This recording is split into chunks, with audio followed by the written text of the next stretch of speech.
Assalamualaikum warahmatullahi wabarakatuh. Perkenalkan, nama saya Rizky Sinta Ferani dari Universitas Krishna Dwipayana dengan Fakultas Ilmu Administrasi Publik.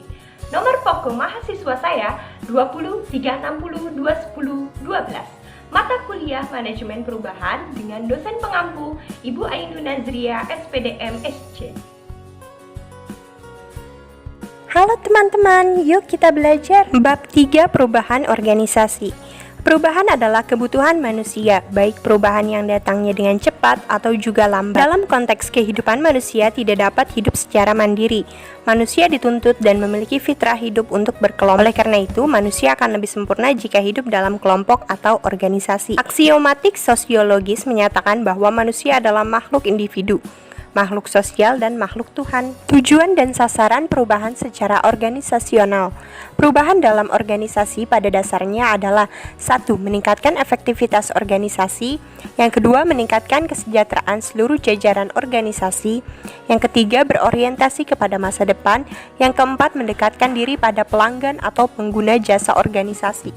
Kemampuan organisasi melakukan perubahan adalah agar organisasi berfungsi dalam mencapai tujuan sasaran organisasi. Dalam mencapai tujuan tersebut bukan hanya untuk kepentingan organisasi, tetapi juga untuk kepentingan individu yang ada di dalam organisasi. Individu di dalam organisasi adalah orang yang sangat berkepentingan tentang kinerja organisasi. Kinerja organisasi sangat ditentukan oleh kinerja setiap individu tersebut. Menurut Heckman, perubahan organisasi akan efektif dilakukan jika mengacu kepada 1.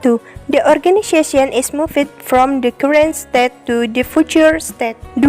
The functioning of the organization in the future state meets expectation, i.e. it works explain. 3. The transition is complex without cost to the organization. 4.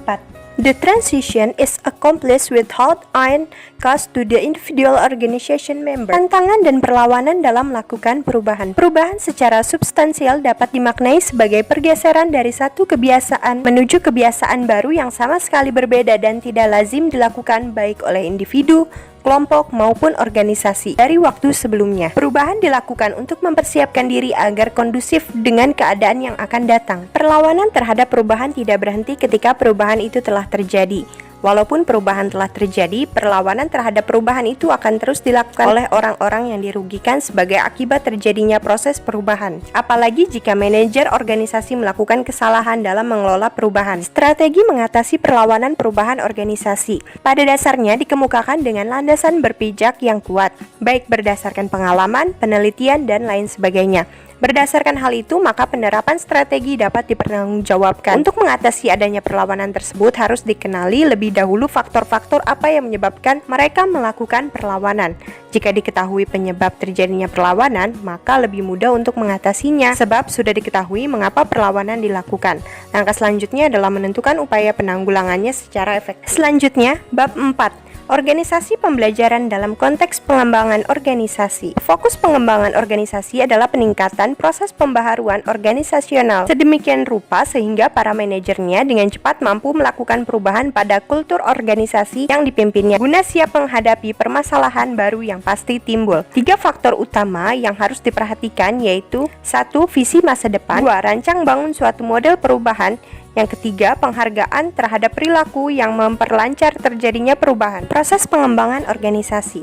Proses pengembangan organisasi yang diawali dengan diagnosis, intervensi, dan penguatan bertujuan agar proses pengembangan organisasi terjamin secara menyeluruh dan memungkinkan para ahli yang terlibat di dalamnya dapat melibatkan siapa saja sehingga semakin memperkuat barisan para pendukung rencana perubahan. Proses ini secara sistematis akan memudahkan terjadinya pengembangan organisasi secara sistemik sesuai dengan perencanaan. Pembinaan dan pengembangan organisasi perguruan tinggi. Organisasi perguruan tinggi negeri memiliki kekhasan tersendiri jika dibandingkan dengan organisasi lain. Organisasi perguruan tinggi harus memiliki etos yang bersifat sinergik dalam melakukan kontak dengan lingkungannya. Karena itu, organisasi perguruan tinggi dituntut untuk melakukan berbagai aktivitas sehingga tidak terasing dari lingkungannya. Organisasi pembelajaran dalam pengembangan organisasi perguruan tinggi. Proses organisasi pembelajaran yang menghasilkan manusia kritis melalui berbagai pendekatan yang berlangsung secara bertahap bab tersebut akan menghasilkan manusia dan organisasi yang cinta terhadap pembelajaran. Pembelajaran inilah yang akan menghasilkan orang-orang disiplin tinggi terhadap organisasi di mana ia berkiprah secara aktif dalam lembaga pendidikan perguruan tinggi.